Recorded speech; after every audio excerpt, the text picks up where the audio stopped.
Hello, I'm Monique Denissen. I'm a PhD student at the University of Salzburg, and I'm working with the HED group. I'm going to talk about one of our ongoing developments to enable open and reproducible fMRI analysis using HED tools. So the HED tools that you've been introduced to so far are largely integrated into EEG lab.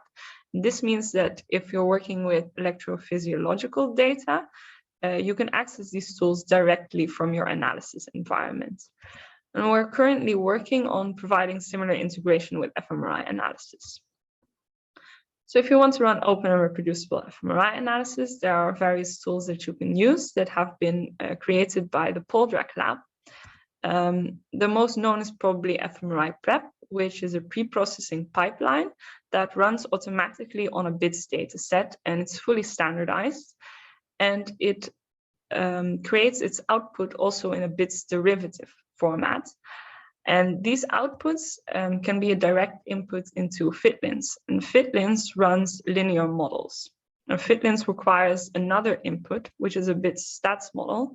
And this is simply a structured description of the model that you want to run.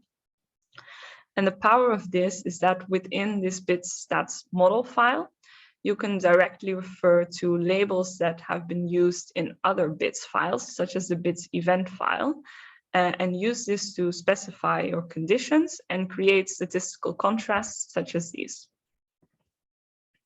So to show how you can use this, here is an example of an event file.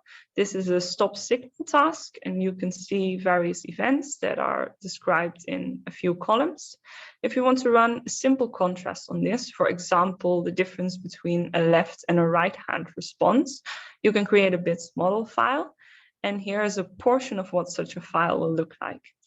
And in this section, you basically specify what you want your hemodynamic response functions to look like. And since we're interested in the difference between a left-hand response and a right-hand response, we tell FitLins via this file that it has to take the response hand as an input column and factorize it, and then specifically that it has to take the left and the right values in this column and convolve their onsets with the hemodynamic response. And you can use throughout the rest of this file, this left and right value to describe your contrasts. So this is already very powerful, but these values are described often by individual researchers, and they can contain abbreviations or very study-specific labels that are not always easy to interpret, and that also makes your analysis difficult to interpret. So what we would like to do is we would like you to be able to directly use the HED annotations that you've added to your data set and base your fitness analysis on this.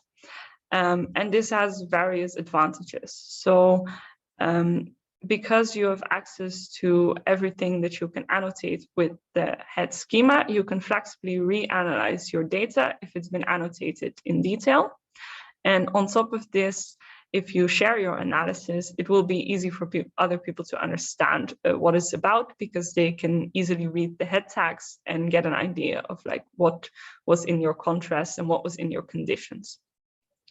And another possible benefit is that if more people share their data that has been analyzed with FitLins and using HED annotations, we can actually search through particular contrasts for differences between responses to specific stimuli, for instance.